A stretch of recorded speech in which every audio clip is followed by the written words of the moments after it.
Kashmir Exists podcast. Today we have a very important topic. Today we're going to talk about advocacy.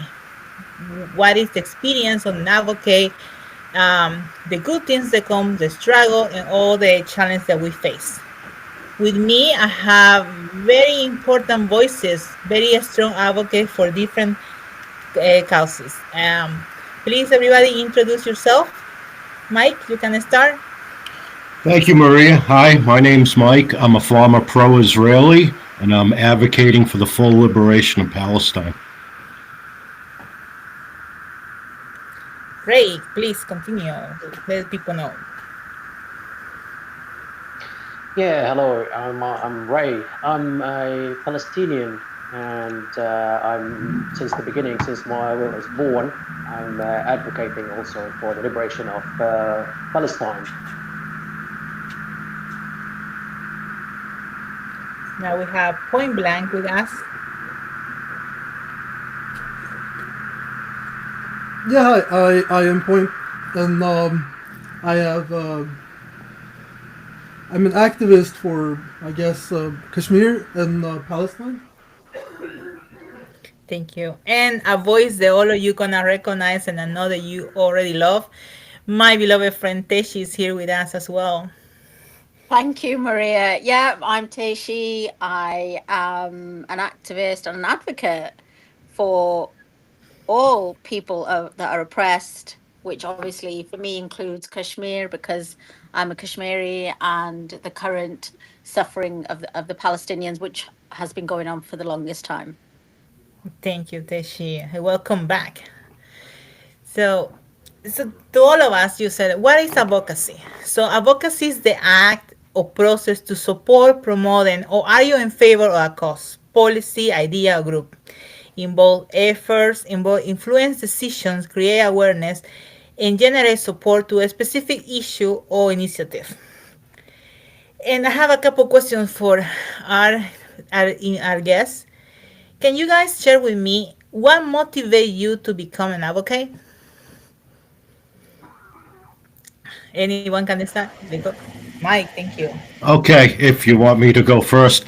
Well, my story's a little bit different, right? Because I'm a former pro-Israeli, so my initial reason for getting involved in this stemmed from October 7th and President Biden's address to the United States, where I heard about, I guess we'll use TikTok friendly, seeing we're also using that graping, and the 40 beheaded babies kind of outraged me. And as an American Jew, I wanted to advocate for Israel.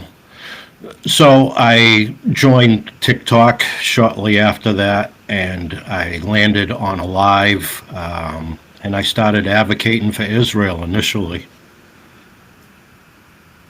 Well, that's interesting. But now you are no advocating for Israel. What motivated you to change that approach?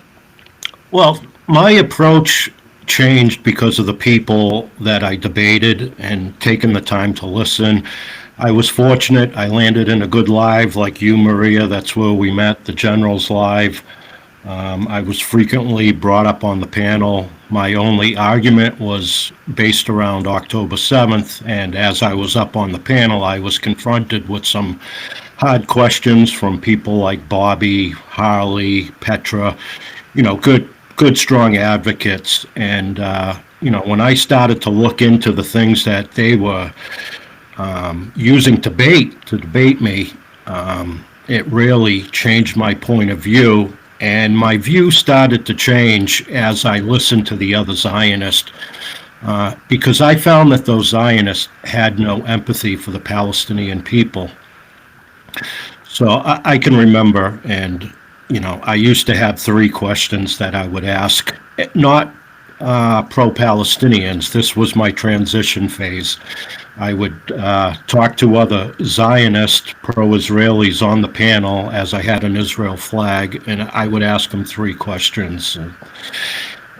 And they were, how many Palestinians in Gaza is Israel prepared to sacrifice to end the H group? And, most of the time it was outrageous. their comments back about the percentages. And then I would ask how many Palestinians in Gaza are a member of H group. And basically the consensus from the pro-Israelis were, you know, they're all guilty. And then, you know, I also had concerns about how Israel was conducting their occupation in Gaza. And, you know, we watched them hit a refugee camp with some American-made weapons. And it really hit home for me.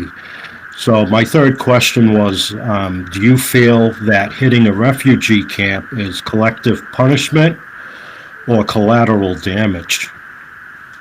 And, you know, after getting answers from a couple of Zionists, I took down the Israeli flag, I put up an American flag, and the more I looked into things and learned about Palestine and the occupation, the more my views changed on the whole situation to where now I'm a full-blooded pro-Palestinian advocating for the full liberation of Palestine.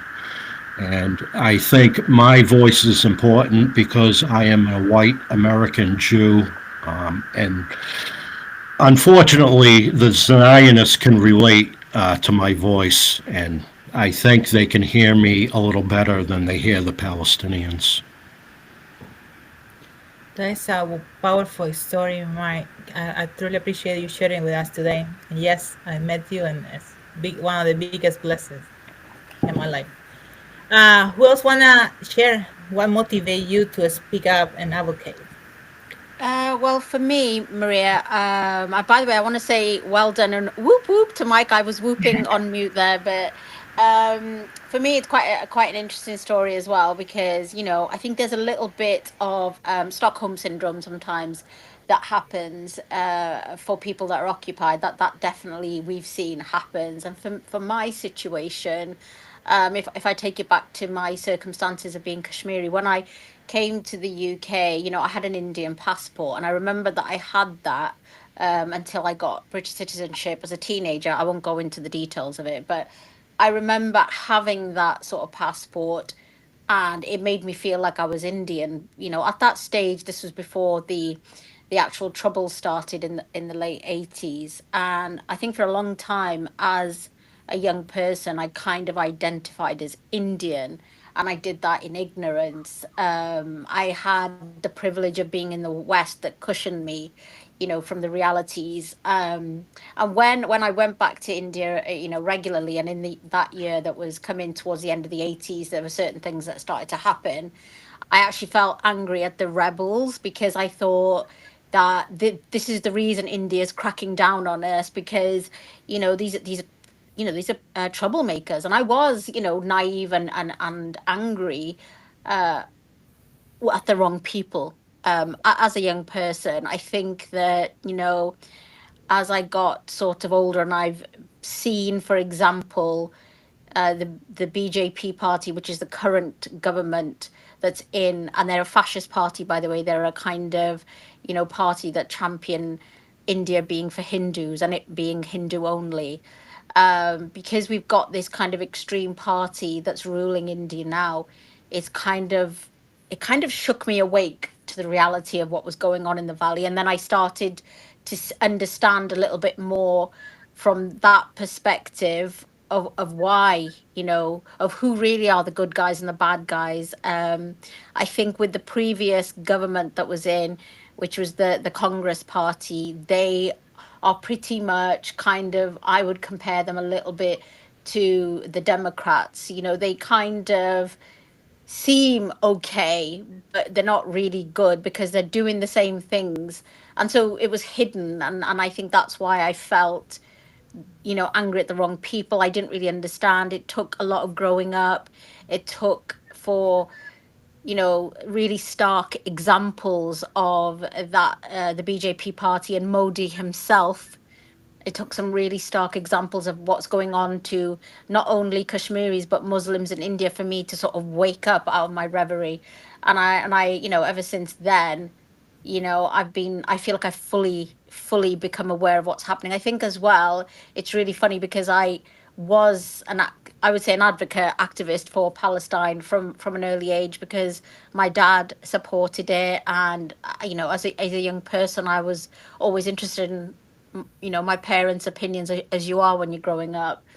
And so I remember being at university and having debates actually with what we would, you know, now so easily, you know, use that term Zionist, you know, that's who I would be debating against. And yeah, that, you know, for the longest time. But I think it's just ironic that I supported Palestine before I was able to support Kashmir. And I think today, when I talk about that and how South Asians lack of support, probably part of it's because I recognize that in myself, and it angers me. But yeah, that's how for me, that's what activism means. It means standing up, facing the truth, exposing the truth, and doing the right thing, even if it feels uncomfortable for yourself. Thank you, Teshi. That was powerful. Ray, would you like to share? Yeah, sure. So for me, I was born Palestinian, right? I used to hear the stories of my grandparents, my father, who were actually born in Palestine. I wasn't actually born in Palestine. I was born in Syria, and that was even trickier for me because in Syria we were taught about Palestine, you know, at schools. Syria and you know, the education system there, it was all about resistance. It was all about talking about the rights of the Palestinians and the oppression that they are going through under the occupation. And it was, to me, it was something like I was fed that, you know, since I was a little boy. But also, you know, when I reached to a later stage, when I became, you know, in my like 17 or 18 years old, and I started looking into different things. I was wondering, like, you know, the Syrian regime back then, you know, they are advocating for Palestine. They are always in the news and in the media and everywhere. They are advocating for Palestine. But I could see Syrians were oppressed. Palestinians were oppressed under this dictatorship system. And that was the part where I was trying to understand how could we advocate, or how could a regime would advocate for oppressed people while it's oppressing their own people. Okay. Now, fast forward, when I left Syria later, I started seeing things even more clearly. And the thing that got me to start questioning and asking, you know, when I see, even I myself as a Palestinian, I had to go through some situation in Syria where I was interrogated because I'm a Palestinian and because I was just, you know, in a visit, in a quick visit to Jordan. I was interrogated for like 6 hours, okay? And that interrogation didn't really make sense to me in Syria. That, you know, asking me why did I go to Jordan? Why did I have to? If I ever visited, or if I have any relations with the Israeli occupation? And that was something that got me to question, you know, the practices of the Syrian regime. And again, fast forward to 2011. You know, the image was more clear that, you know, that regime was a dictatorship, and it's not much different from the occupation, the Israeli occupation, especially with what happened, you know, during the revolution in Syria. So for me, I started my activism on Facebook and in support of both Palestine and the Syrian people. Again, fast forward till October 7th, you know, that's when I started looking into the more social media options, which was TikTok for me, and I started seeing the lives. And this is where I felt like I can speak, at least I can speak more. I can maybe spread the message. I can have more voice rather than just typing some comments and here and there on different social media platforms. And of course, that led me to meet Teishi and learn more about Kashmir. And again, hear about more occupation and more oppression. So this was a motivation for me to feel like, you know what, from my position, even though I'm far away, I'm on a different part of the world, but my voice counts, my voice matters. Okay, I have been through this, my people had been through this, and so many other people had been through this. So, you know what? I'm going to continue, and I'm going to use my voice, and would use any resources that I have to advocate for oppressed people around the world, not only in Palestine. Thank you, Ray. It's a great story of advocacy because you're talking for the people that cannot speak, your people. And last but not least, Point, you want to share a little bit about what motivates you to speak up for others? Yeah. I started with activism quite late. It was after I went through something. I got blind, disabled to some level. Some people would call it disability. And after that, it sort of like made me change a lot. Of course, going back in time, I'm also, in this case, a brown person, so I would go through racism. And remember back when 9/11 happened, as a kid, I was beaten up because I was brown, and they associated me with a terrorist. And so I thought, okay, I mean, why? I mean, why is this necessary? And speaking up against about that, or against those people who speak badly for everyone, and sort of giving that title to everyone. The title itself, terrorist, sort of diminished in my head. And so I understood more about why certain topics are being spoken about as a kid, even at an early age.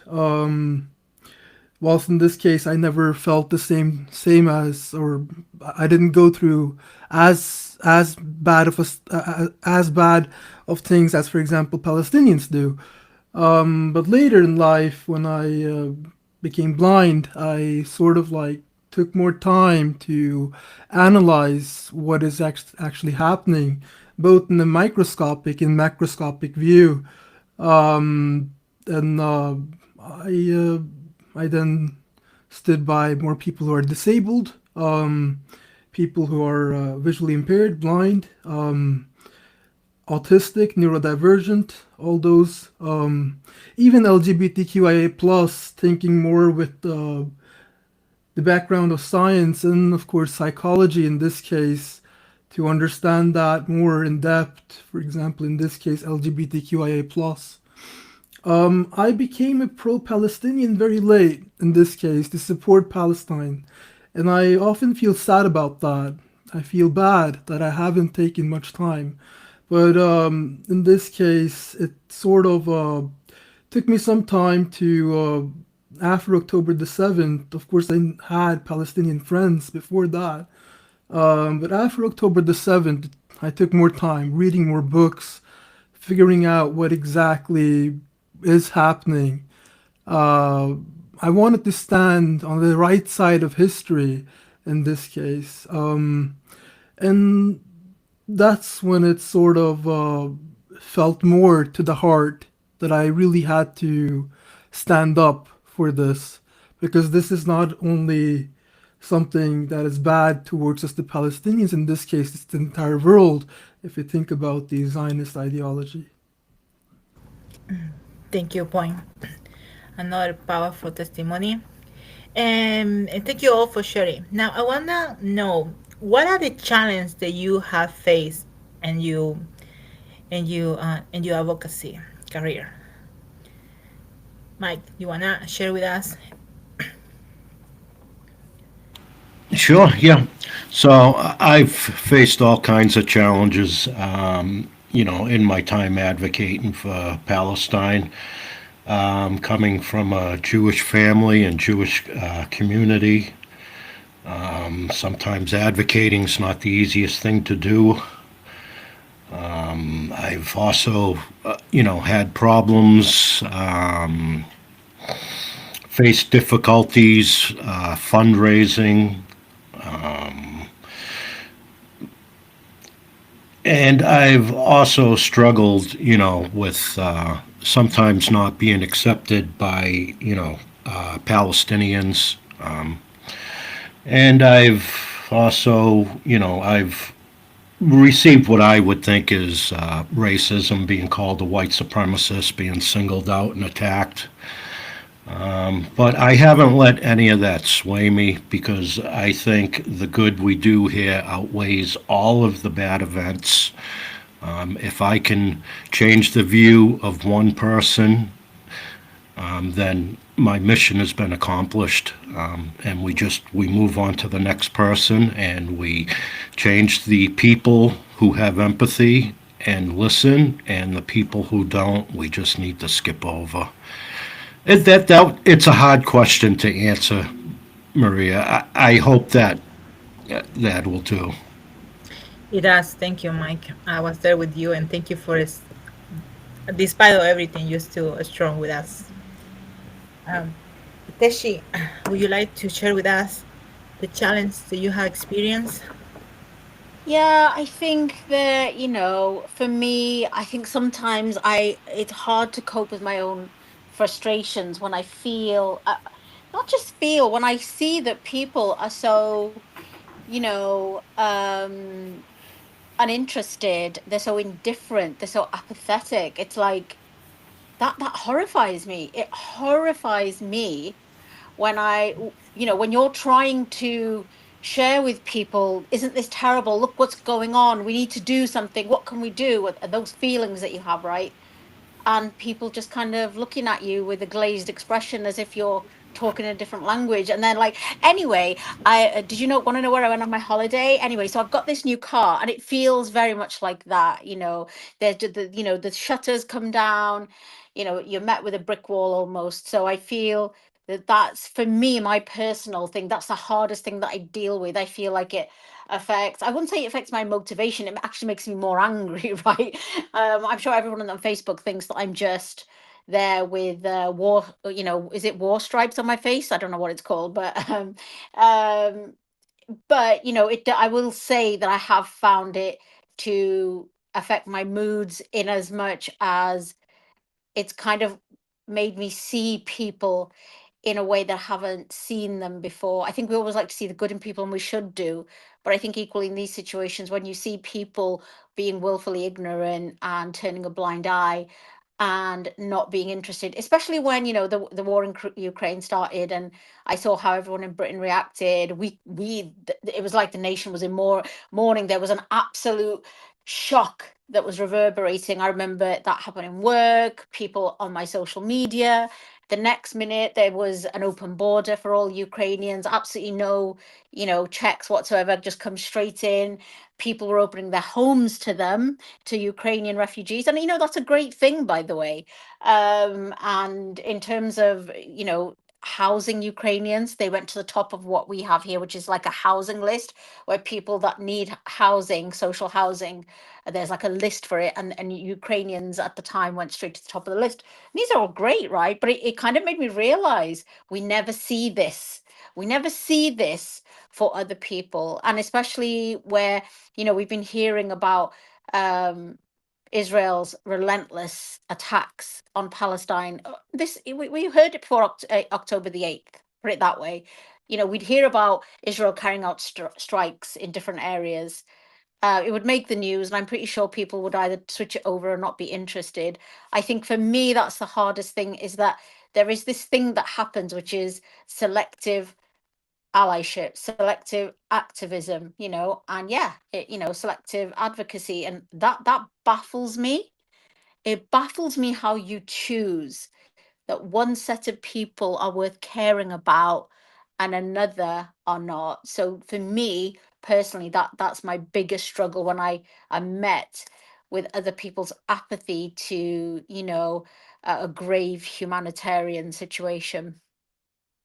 I feel you because I feel like as advocate for people, I get to know people and I become more anti people. Yeah, So, don't blame you. okay, Ray, would you like to share one some of your challenges? Sure, absolutely, absolutely. In fact, I can list the challenges in a different way, because the challenges, believe it or not, in my situation and so many others like me, it started from home, from our home, from parents and from relatives, you know, because we live, where we were born and lived, we live in a under a dictatorship system. Okay, so that gave us the concept of always like mind your own business. Okay, why do you have to speak? Why do you have to say anything? Okay, because the government itself, or the regime itself, is actually advocating, so all you need to do is just to follow what they're doing. All right, but again, like we said, like because the regime itself is pretty much complicit, as we can all tell. It was something like, I need to speak more, I need to highlight more, but again, you would be shut down pretty much by the family, by saying, you know what, all you need to do is just to pretty much look after your future, your family. You don't really have to worry about the activism, especially that, when you are active, you are an activist. Okay, when you are an activist, it might actually affect your family, because basically, we were always being spied on. If you say some word on social media, that might affect your family, might affect your friends and everyone that you know. They would be questioned, right? So home and community, that was the very first challenge that I faced. The next challenge was the governments themselves. Like I mentioned, if you would really get out or deviate from the scripture that the government is giving you, that is something that you would be questioned about. You would be chased. You cannot just speak up. Again, I'm not talking about speaking up against the government itself.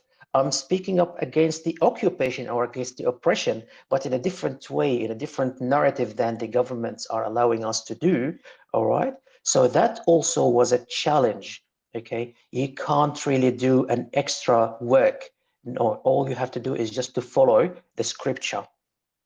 Now, moving to a Western country, that also was a challenge.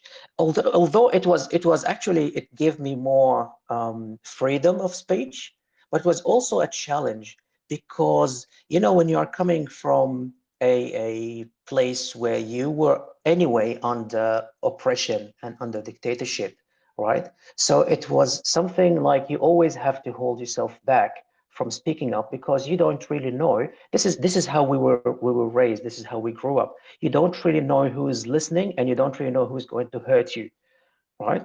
So again, for me, it was a challenge when I identify myself at work here in the Western country. Okay, I identify myself at work when I would be asked, where are you from? If I'm going to say I am from Syria, because of what happened, the revolution in 2011, and everyone thought that it's a civil war, people would be more compassionate, okay, and they can maybe discuss further with me. But if I identify myself, I am from Palestine, then okay, we have more. They have more arguments with me because of the propaganda that they watch. Okay, that Israel is defending itself against those people who call themselves Palestinians, right? So this was challenge. This was not only a challenge, it was the story of my life. That's how I can call it. Thank you, Ray. I completely understand and identify. So family sometimes can be a pain. So point Can you share with us some of the challenges that you have experienced as an advocate? Yeah, definitely. I would say my challenges, of course, I don't call this exactly a challenge, but I have been threatened before. Uh, it does impact me psychologically to some levels. More racism, I guess, xenophobia to some levels. But there is, when it comes to challenges directly for my activism, I think it's mostly when I've asked people for help or joining in the projects, and that has been a difficult part to actually engage in or try to get some output from. Whilst many say yes, they eventually certain things just sleep away. Uh, on another thing, it could be also that many people have a lot to do, but I do mostly activism through digital means, like doing things via certain platforms online or something like that. But on a local level, activism is way more easier to some extent. Challenges I could face as a even a disabled person, because I do believe that is something that is very important to talk about here, in my opinion. It can be difficult, for example, to get certain, I guess, visual challenges, to not understand certain visuals, or for example, go on protests. I often try to tell other people who are disabled in my I guess in my community, the blind community. I would tell them that they could still be an activist. They can still do something, even if they cannot stand outside and do protests. That is that is sort of a challenge, because you cannot always give that insight to people the best possible way. Other than that, I wouldn't say there's much.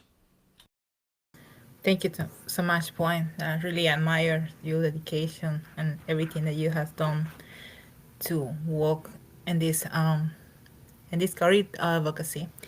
So I have faced one major challenge. That I had two questions that you guys I need to help me to understand. The challenge that I have experienced is infiltration. Infiltration of people with bad intentions in our community group for advocacy. We haven't seen it in the news. I'm pretty sure that you heard of the Black Lives Matter movement. When we see people destroying the street, but turns out that they were not part of the Black Lives Matter, but somebody external, the one this group look bad. Or I see people infiltrated our movements online in order to get clout or money. So my question for you guys is, what do you think that they do this? Why do you think that people infiltrate advocacy group? What is the objective? Eh, Mike, you want to start answer my questions? Yeah, sure. So, why do people infiltrate groups, right? I would say they do that because they want to create some type of division. And, they come into the group, they get accepted, and then they create some type of division, and then that group is no longer functioning as well as it was. And I've seen lots of division caused this way in my 15 months here advocating for Palestine. So that was the first question. What was the next part, please?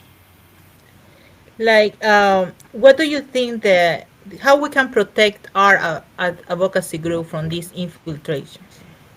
Well, I mean, I know like when we do our surveys, we vet people before they go on there, but I think we need to have an open door policy, and we have to take the risk on people, that they're going to be there for the right reasons, just like we are, and let them prove us wrong, because we need every voice we can get, Maria. That's very important. Yeah, we like to call people, and so it's very hard just vet them and close the door. No. Tishi, what about you? Have you have experience with infiltrated and you works and your project? Yeah, well, I mean, we've spent, as Mike said, we spent 15 months on TikTok, which obviously is a platform that means that a lot of people can jump on and can literally talk about anything, as long as they don't get banned. And I can say the word banned because we're not on TikTok right now. So basically, the sort of infiltrations we've seen has been anything from Zionists pretending to be pro-Pallies, Zionists not being openly Zionist, but trying to make friends with pro-Pallies, to kind of say that, let's bury the hatchet. We want this war to be over. To people that claim to be pro-Palestinian, and yes, the things that you can understand, the motivations that you could understand, in as much as it makes sense in your head, is some people might do it for clout, to center themselves, right? There is unfortunately a lot of ego involved in jumping up on a panel and everyone look at me, everyone listen to me, I have to say everything. In fact, the other day I heard someone say, God's brought me here, so I just need to talk. So just let me talk. And it was a really good example to me that some people, I think, really feel that they need to be heard, and whether they actually, when they open their mouth, say anything meaningful, can sometimes be a different matter, right? So yeah, there is the idea of clout, ego, centering yourself, making things always about you. Some people need that attention. Some people crave attention. Some people want validation. I think we've seen people come in, as Mike mentioned, that have caused division, whether it was intentional or whether it was just because there is some sort of toxicity, and it naturally sows division. We've seen that as well. But I think that the ones that are a little bit, and then there's people that try and, like we said, it's not a very nice thing to talk about, but yeah, there's certainly people that want money and might be doing certain, shall we say, questionable endeavors, whether it's raising money, and we know raising money is a good thing, but there are unscrupulous people around, and of course in these situations people will be opportunistic and exploitative, right? But the ones that, so I, in my brain, I can understand that in as much as it computes. The thing that I find really, really difficult to understand is people who do it for kicks, who aren't necessarily after money. They might be after attention, or it's just not even that, right? It's just a sort of a psychological manipulation, and they enjoy manipulating people. I think that's the hardest one for me that I've had to come to terms with, because it just doesn't make any sense to me. But I think what we have, and seen and realized, is that there will be opportunists, whatever their motivation. And of course, you know, it is upon us to be kind of really on guard. Some people may think that I'm perhaps a little paranoid about certain things like that, but I do have general feelings that I get about a situation that are, I pay attention to red flags. I like to think that I'm mostly on point with it, to be honest, if I say so myself. I mean, other people could disagree with that, that's fine. For me, it's about, I think Mike touched on this, but we're a community. I think there are all of us on the call. We've known each other for, yeah, a good amount of that 15 months. I think we've had enough experience, and this is people outside of this particular recording as well, that we know are the real deal, and that does take a level of trust. You have to be open to let people in, and I think you trust people until they prove you wrong. I think you have to go by that. There is definitely times, though, that I get a sort of a feeling about someone, and I'm not, something doesn't feel right, something, and I don't ignore it, but I have that rule in my head that I keep that in my mind, and I wait until they do something that is tangible for me to kind of distance myself, or at least alert other people that there might be a problem. It is important to trust people. It's important to protect our spaces. It's important to do things the right way. I think one of the things that we should definitely avoid is the sort of kind of pointless drama, hysteria that can go on. We can all be prone to it, certainly, but if we want to keep our, advocacy strong, uniform and aligned. We just need to also be aligned in, trusting each other, but also checking in with each other. And it is important that when we have evidence that there is an infiltration, that we do call it out, and that we remove those people from our spaces as much as possible. Thank you, Teshi. Yes, calling out is very important. I know they can be uncomfortable. I know that some people don't like confrontation, but I think, as you say, if you see it, it's important to bring out to the attention of others so we can stop further damage in our movements. Ray, do you have any experience with infiltrated people? How do you think that we can protect our communities for this? Of course, yeah. So the infiltration itself, it would, I would talk about the what is behind it, or why does it really happen, from what I've seen. Okay, now the first thing that I could think about is, when any movement is getting more momentum, it is getting more traction, and it becomes strong. The voices are strong. They started to be heard, and they start to bring more people in. The infiltrators would, the first thing they would start, they would intend to do is to tarnish the reputation of this movement. Okay, and they would feed on, like Teshi said, they would feed on, some sort of the ego of the people.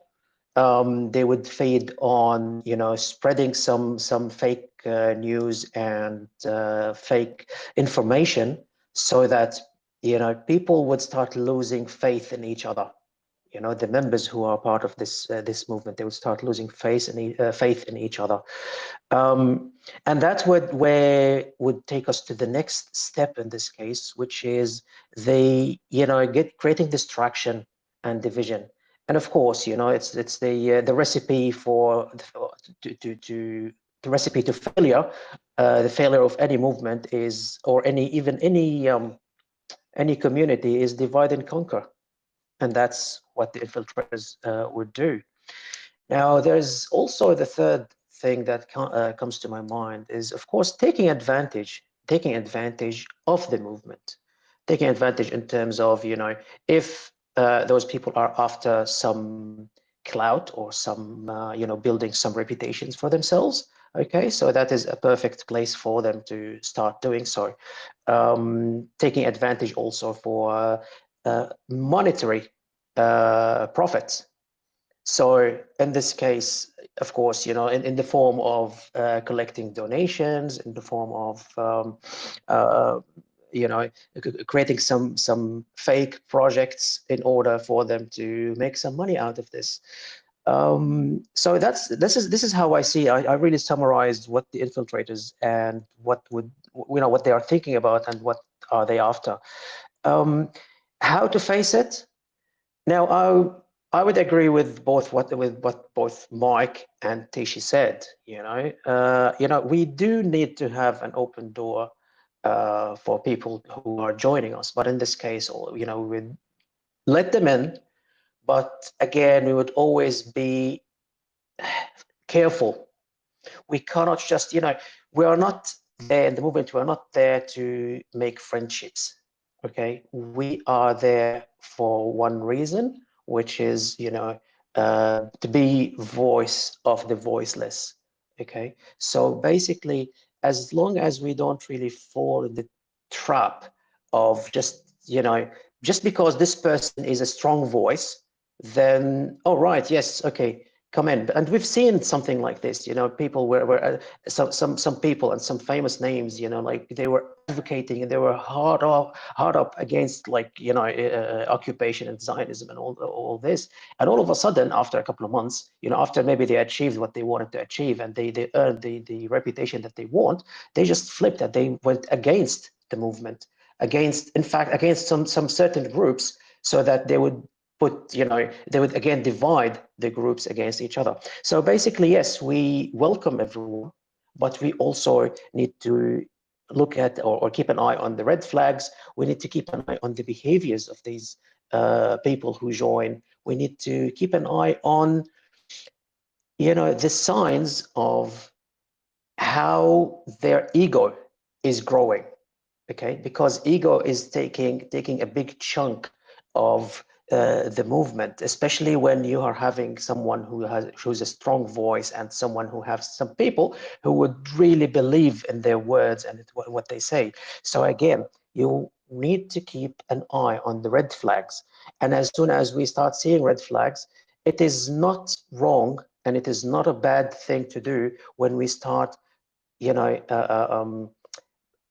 the accountability thing, the accountability system, which is, we call it out. Even in private, we don't really have to go in public unless it is really important for everyone to know. But like to start with, as a protective measure or precautionary measure, we need to have it in a private or a smaller group to highlight what is going on, highlight the questionable behavior, questionable actions. Okay, and then when everyone agrees that they all see what we can see, then maybe we can move to the bigger group, to the bigger circle, and start saying, okay, guys, there's some questionable behavior here, and we need to call it out, and we need to put an end to it. I hope that makes sense. Totally right. And I like that you say divide and conquer. Okay, that's the major objective of these people as well. Um, Point blank, do you have any experience? Do you want to give any advice about how to deal with this situation? Have you ever dealt with infiltration? Um, I wouldn't say I have had a direct experience with infiltration when it comes to the Palestinian or even Kashmiri movement or the activism that I have taken part in surrounding these two I'm assuming movements. I don't know if I should call it exactly a movement, but yeah, I have heard a lot of stories. I've been around when it has happened, but it hasn't directly sort of made me be aware of doing something in that case, and that could be because I'm not used to it. However, I have been through infiltration in other ways. What baffles me more is when we see the beauty of humanity sticking together and trying to do something for human beings, there will be one serpent there, and that serpent will penetrate the entire movement and cause an issue. To stand away from the humanity aspect is something that it baffles me because in that case, it really shows that there are inhumane beings. Even those who are our friends, those who are our fellow activist members, are they do have tendencies to be inhumane, and I do categorize infiltration to be an inhumane act to let us step away from something that is very important to deal with. In this case, to stand for Palestinians, stands for Kashmiri people, Congolese people, Sudanese people, all these people who are in need, to go against fascism. I think I really do agree with both Teishi, I mean all of you guys when it comes to this mic. Uh, as well, and of course Ray. The first thing is that we are doing this for those in need. Uh, we aren't here to necessarily make friends. I do believe our uh, primary objective is to free Palestine, free Kashmir, and all these nations. If we become friends, I believe that is a plus, but that is not something that we sort of stand here for. It is always difficult to understand who is who. And when it comes to projects and all that, this has caused an issue to create new projects, to be around people who even have started new projects. It has caused issues for me as well. Uh, in this case, to be someone who wants to organize projects. We never know who is right, who is wrong. We never know how to manage projects because of this, how to stay secured in this case. And of course, we understand the stigma that people can have if someone goes and says, I have this new project, would you like to join? You can understand that people can feel a bit withdrawn from that, to not join it. You can understand from the aspect that maybe I could be an infiltrator. They could even question that. Who knows? And this is a big issue. So I would say that I've been through that in that case. Thank you so much, Poemland. That was very clear. So I want to make the last part of the podcast like an open panel. I would like you guys to share your personal experience as an advocate. Can you please share with me like what is the most the sacrifice that you guys do as advocate? Like for example, all of us are engaged in boycotting, which is not easy. And also, when you share your experience, I would like you to say a message to everybody. The thing, the advocacy doesn't work. Can you guys, can Mike, can you start? Like, share with me your experience. Share with me, what is the toughest you sacrifice that you had done as an advocate, and a message for the people that think that this doesn't work.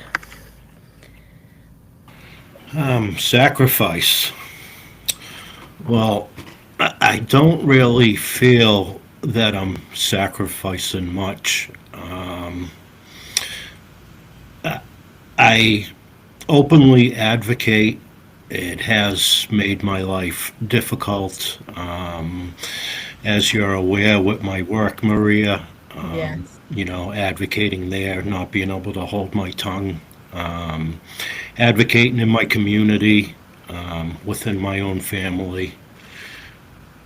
So there is sacrifice there a little bit, but not when I look at all of the suffering and all of the wrong that Israel is doing.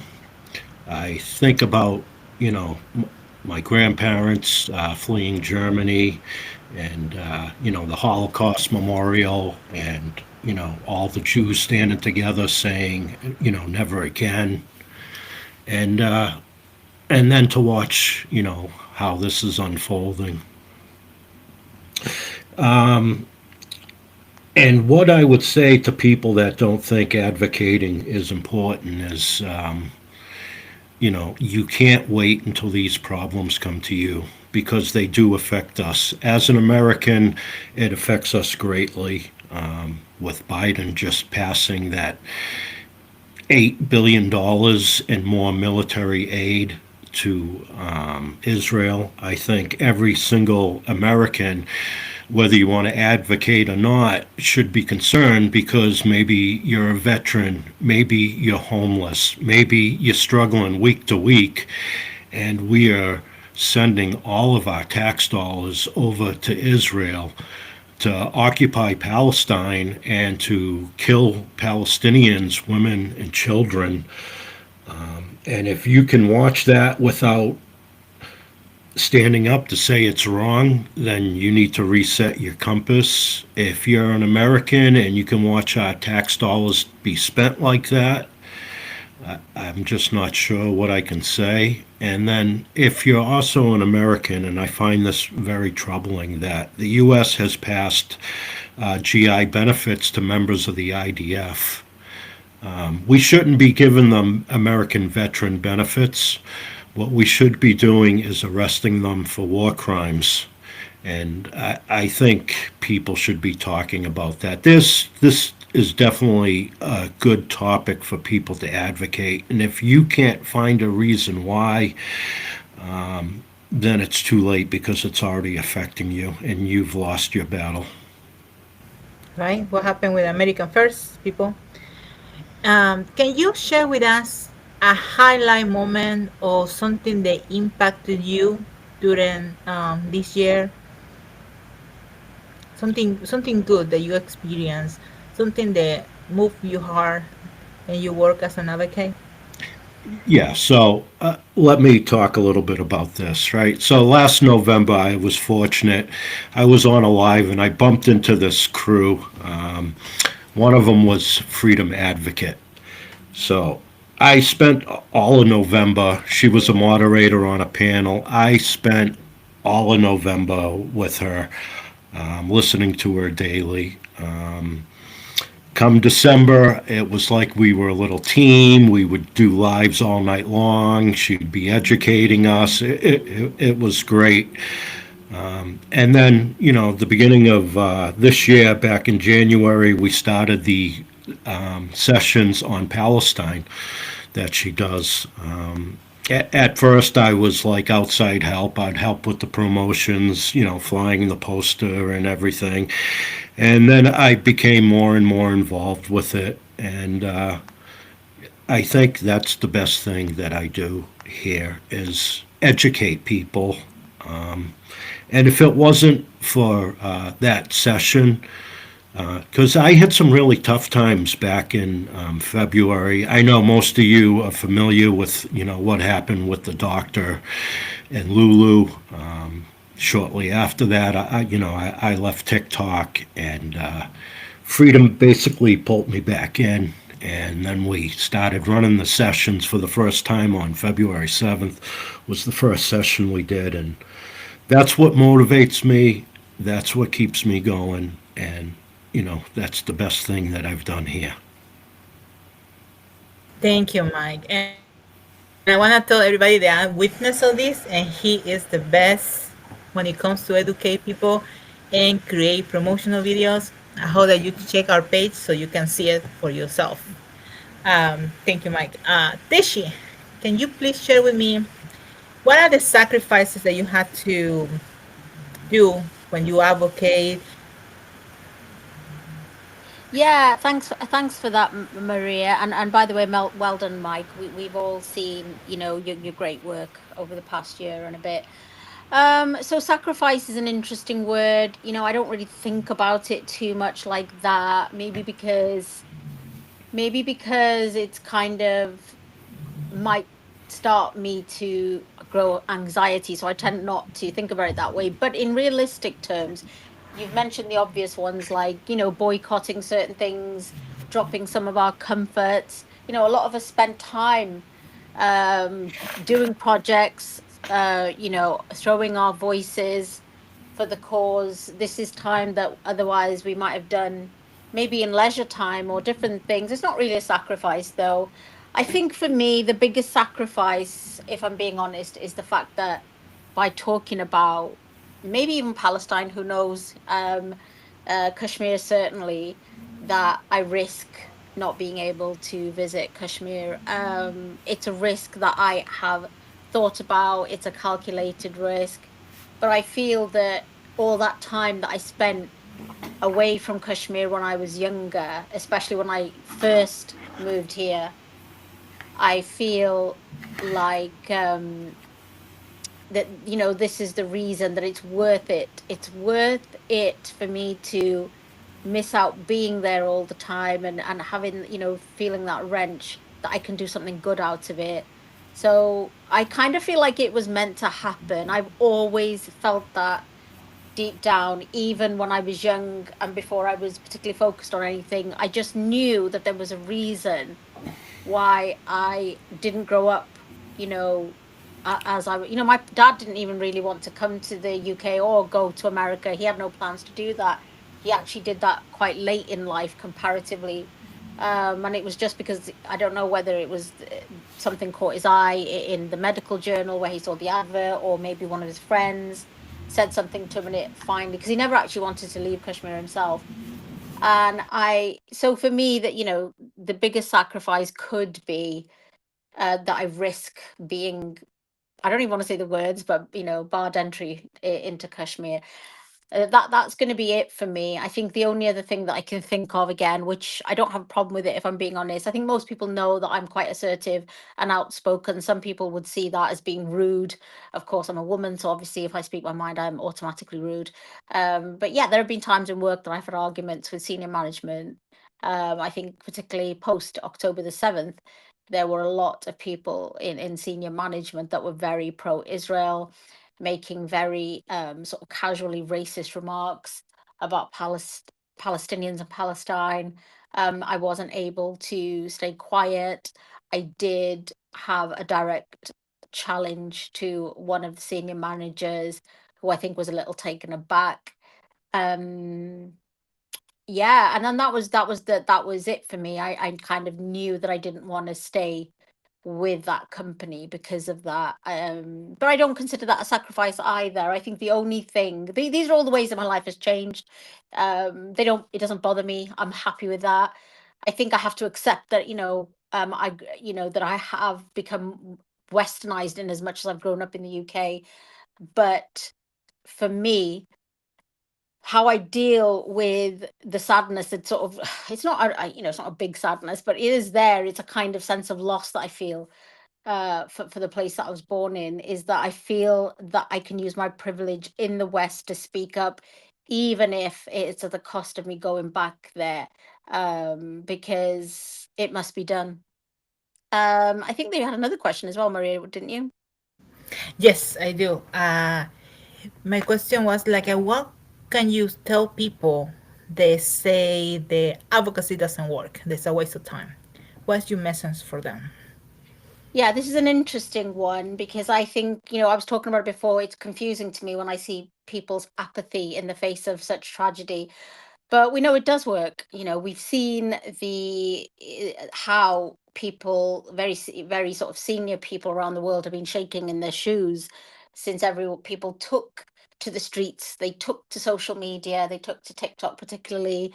I know that there was we know, for example, there were meetings with TikTok executives and very sort of foremost Zionist celebrities to challenge TikTok as to why they were allowing what they considered to be, anti-Semitism. We also know that some TikTok lives were played in I think it was played to the what we would call the Israeli government, the cabinet, the inner team. That some of the TikTok lives, the pro-Palestinian TikTok lives, were played there. So certainly, that's quite huge, right? I think that we've successfully combated a lot of the disinformation that came out post October the 7th, like the 40 beheaded babies and the mass rapings, or we can say rapings on here, by the way, just to let everyone know in case you're watching the words. I think it's been powerful in that we've seen certain companies like McDonald's and Starbucks take a knock. Some people say that they, were kind of facing a loss in revenue anyway, but certainly, the impact the BDS movement has had through activism has really shown a lot of difference. We've seen branches of McDonald's and Starbucks closing down in certain areas, and we know that some percentage of the loss in revenue is definitely because people do not want to associate with those brands, and have completely turned their back on it. I think we saw the effect of activism on not only, and there was a lot of elections in 2024, by the way, but in the UK and certainly in the US, for example, we saw that very much being central themes of policies and debates that were going back and forth. I believe that for example, the Palestine issue made or break certain candidates. I really feel that it impacted. I think essentially what we're talking about here, what we've seen post October the 7th, if we're just talking about this specifically, is we've seen people power. And it goes to show to us all that actually we do have the strength does lie with us, even though we're made to feel that we're insignificant, that we can't do anything, but each of us is strong, and in numbers I believe we're powerful and undefeated, actually. So that's my words to anyone. No, and don't forget, those people that are suffering in Palestine see us supporting them and raising our voices for them, I think it's a huge psychological boost for them, for all of us, and for everybody that ever feels powerless. So yeah, I would totally disagree with that. I think if you think activism doesn't work, then you have your eyes closed, you have you have cotton wool stuffed in your ears, and your mind and your heart is definitely not turned on. So yeah, I don't agree with that at all. I love what you say. Advocacy showcase the power of the people. You are not alone. You have a community. They are willing to fight side by side toward the things that Mhm. matters to you. One more question for you, Teshi, if you don't mind. Can you tell me one highlight moment, something in your advocacy career that stay with you, that change your life or mark you? I mean, it's a really hard one for me. This, you could say some really high points where, we are seeing some of the great work done. We're seeing, changes being made. I think we could say some really, exponential changes, but I like the ones on more of a local level.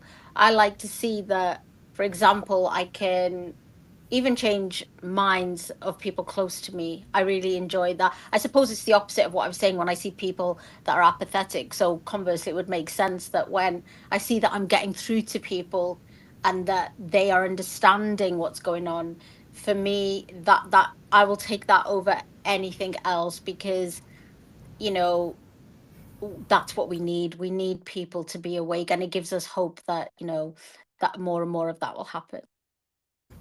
Yeah, thank you, Teshi. And you can see the local transformation in here because all of us are here advocating for Kashmir because of you. The Kashmir Project, the Kashmir Exist podcast is because of your influence. So thank you for that. Thank you. Ray, please, can you share with us the sacrifices that you had to go through?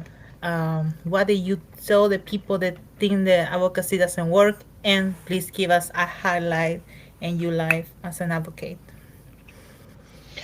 So, if we're talking about sacrifices, to me, it would be around two things. One of them is on a personal level, on the family level, let's say, which means, when you put more time and effort into advocating and trying to speak up and to be the voice of the voiceless, that of course would cause some, let's say, we are allocating more time towards this activity versus, of course, spending, let's say, more time with family. Of course, we can always organize this, but sometimes, especially over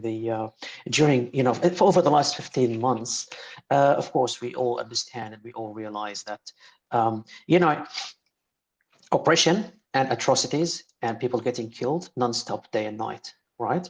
They aren't even a break for that. So why and how do we have to take a break? Yes, of course, we need to look after our own health and our own well-being so we can keep being advocating and supporting.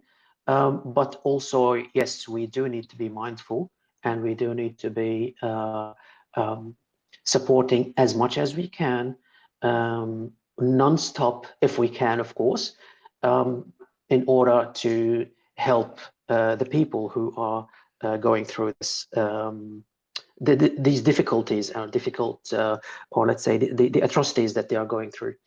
Um, Work-wise, that's the other challenge. Work-wise, of course, because someone like me running my own business, and sometimes I couldn't really avoid, being in Australia, talking to some of the clients, of course, because I'm not a white person. So the first question, or one of the questions that I would have, is that where are you from? And when I mentioned that I'm Palestinian, and of course, based on the news and what we hear for the last 15 months, the question would come automatically about what is my opinion. And that's when I start talking, especially me being from Gaza myself originally. Of course, I would start talking and advocating and trying to voice, you know, my people and what they're going through. So yes, that would affect affect me or my relationship with some of my clients, when of course you would realize that those clients are, you know, they would say that they are pro peace in general, but they are still going or leaning towards, okay, well, Israel is defending itself. So that affected me once with one of my clients. The rest so far, not yet, I would say, and I hope it won't. But yeah, these are the ones, these are the challenges, and these are the situations where I would feel like, yeah, okay, this is really affecting. When people say advocacy doesn't work, well, it does. Again, look at especially me, someone who was following since I was a kid, since I was a child, following what's going on in Palestine. The past 15 months, they are a game changer. The best example is Mike with us. That is, you know, that's and so many others like him who changed their stance, and they realized what is happening, and they did more research, and of course they, let's say, joined the right side and became advocates themselves. Okay, now there are the other category of people who also were who are the proof that advocacy doesn't work, are the people who actually didn't know anything about what is going on, about, you know, maybe these people are so busy within their community, within their day-to-day activities, and they didn't really realize what was going on.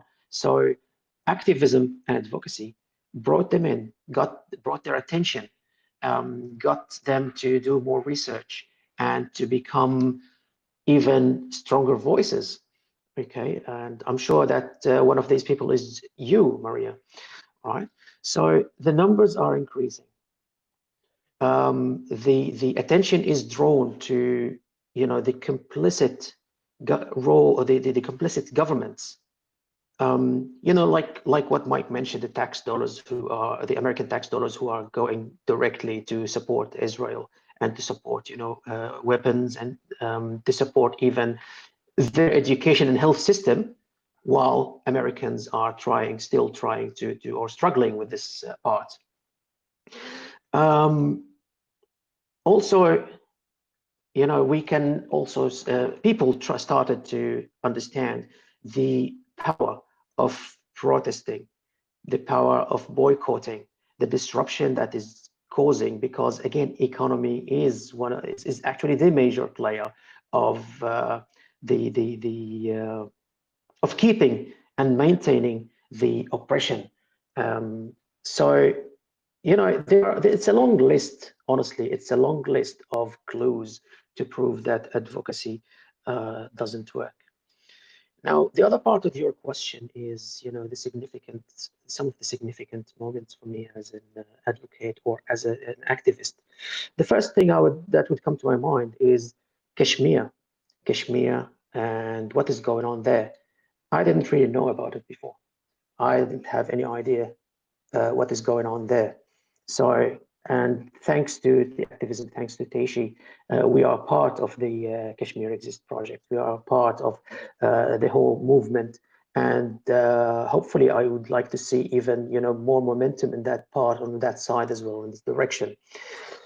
The other significant moment is, you know, during our interaction on social media, on TikTok, on the lives with Palestinians in Gaza, right? They said something, they keep saying something important. They would say, they expressed how happy and how what would you say, how thankful and grateful they are to see people talking about them, to see people raising their voices about them, and even giving them some platform. You know, you can imagine that being bombed, being under attacks day and night, and you cannot even say anything, and you are just getting killed silently. Now, the significant part here is that when they come and say, at least we are being heard, we can see the change. Although they are on a hurry, they want us to hurry up, and they want a solution, a quick, a faster way of relieving them. But still, they are appreciating, and they know, and they understand that we're doing our best, and they understand that at least someone is speaking on our behalf. It is not anymore being killed silently. Thank you, Ray. Yes, one of the wonders of TikTok was able to connect to people on the ground in Gaza, get to know them by name, and know their struggle. I think that will be one of my highlights. Be able to call the friends and also all of you, because without this, I wouldn't have met you. So, point blank, do you want to share with us? Yeah, would you mind repeating the question again? Sure. But the first question is, what kind of sacrifice have you had to do during your advocacy? And then share with us a highlight moment that have marked you in your career, and also a message for the people that say the advocacy does not work.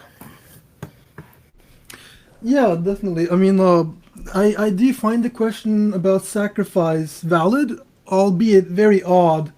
But I could answer this in several ways. Of course, I won't put a lot of time on it, but I guess to be in this case, if I was ignorant, stupid, and silly, and I kept being it, I think that's I think that alone is a sacrifice itself, because that gives me a comfort. But I don't want to be that. I do miss being comfortable, I guess, to just slack on the sofa when I come home and not care about any activism at all. Maybe turn on the Netflix, or I don't know, just listen to whatever. Um, that could be something that is a sacrifice. However, in this case, I've learned so much. I have, and I'm very grateful for that.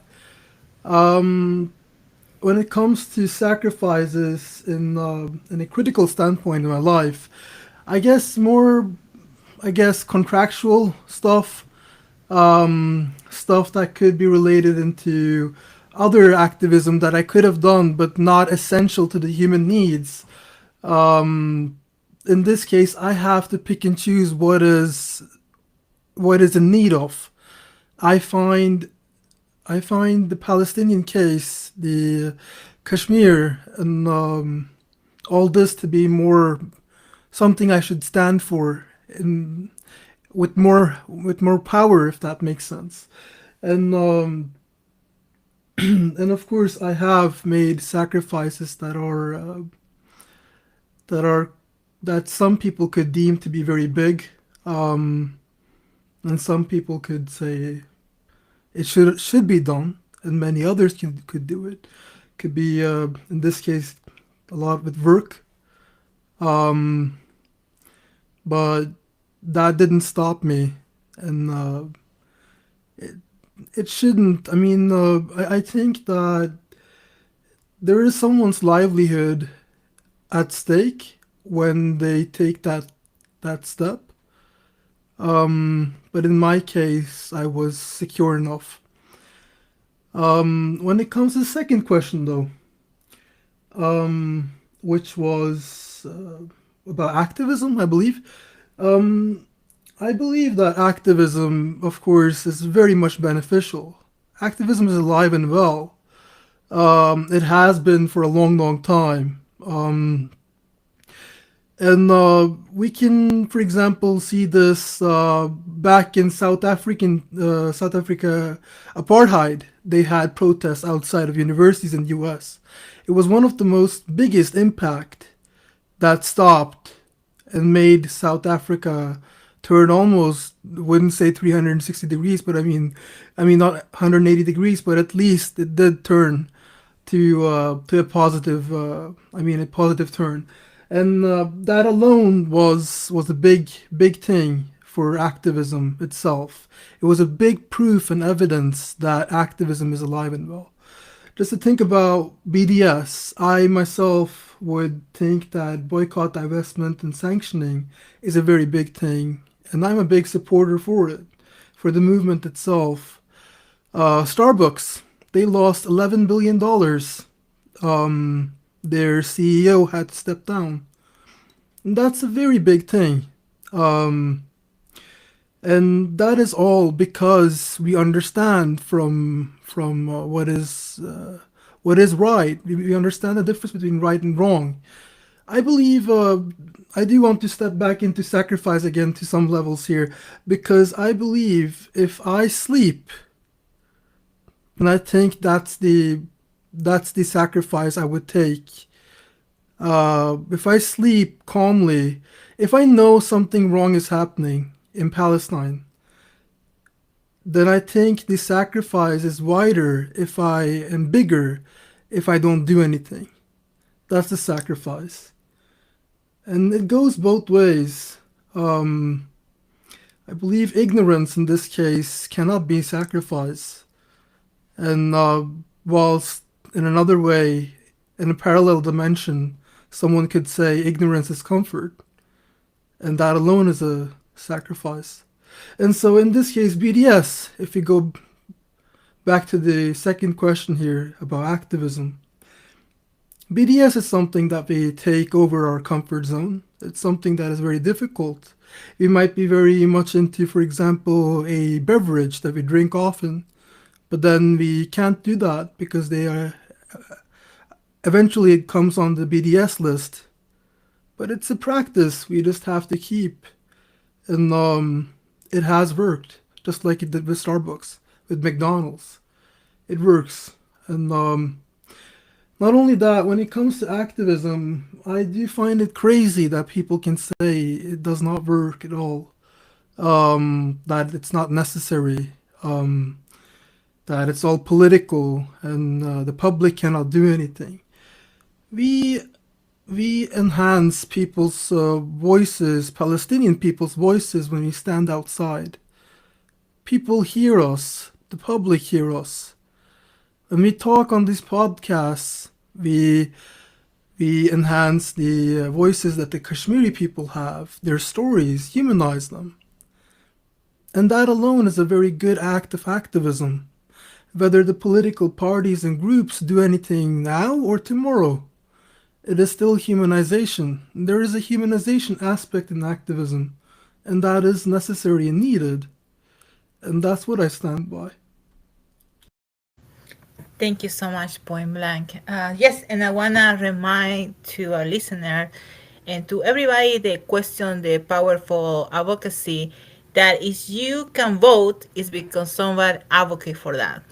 There is a legal minimum wage is because somebody advocate for that, so you don't have to work for $1. If there is if you're allowed to take breaks and you work, it's because somebody advocate for that. All the rights that we have now is because a group of passionate people advocate for this. So I want to say thank you to our guests. This was a powerful conversation, and I appreciate your times. You can say your final thoughts, or we can close now. Does anyone want to say anything? Yeah, final thoughts. Let's go in order too, Maria, and finish it off like that. So, my final thoughts are, we got to have goals, first of all. My goal is to stay here and to keep educating people. We have to stop the misinformation. We have to raise the voices of those that are advocating. And we need to do it as a team. We need to do it united. And I hope to see more and more people as we move into the future. Thanks, Maria. Thank you, Maya. Appreciate you here. Yeah, I Rishi. just want to second what Mike says. Sorry, I jumped the gun there. Second what Mike says. We what we do is important. we are hopefully very focused. It's relentless, exactly like Ray said. The tormentors don't sleep. The suffering people, they don't get a break, and so the work we have to do is relentless. And in the words of Point Blank, it's 2025. We got a lot of hard work to do. Thank you, Teshi. Yeah, it definitely is 2025, and we have a lot of hard work to do. We always do.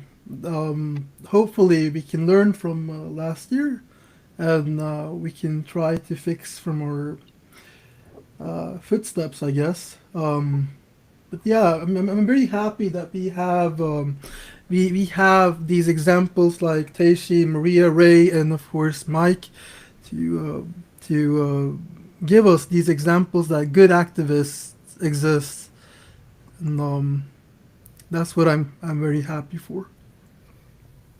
Thank you. Ray, final thought so we can close. Sure. Look, again, activism, advocacy, they do work. They do miracles. We might feel that we are doing some slow progress, but honestly speaking, think about it over the last year, it is moving. Before that, it was even slower. Now it is getting more momentum. It is moving faster. We need to keep it up. We need to make sure that, look at it this way, when we are looking at this session here, we see people from 3 different continents across, covering the world map, basically, right?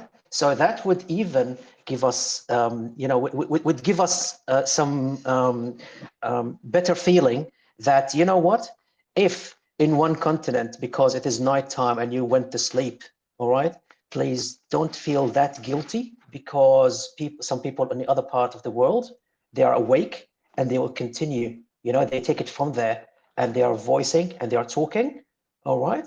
So basically, it's a 24/7 activity.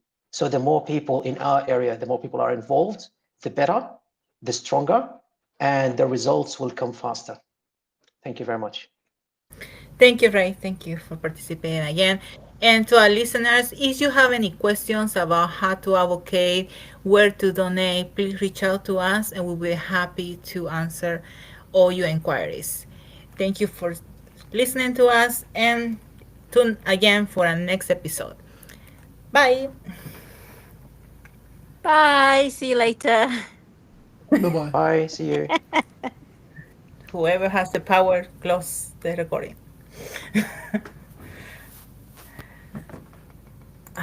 Okay, that was great. What do you guys think?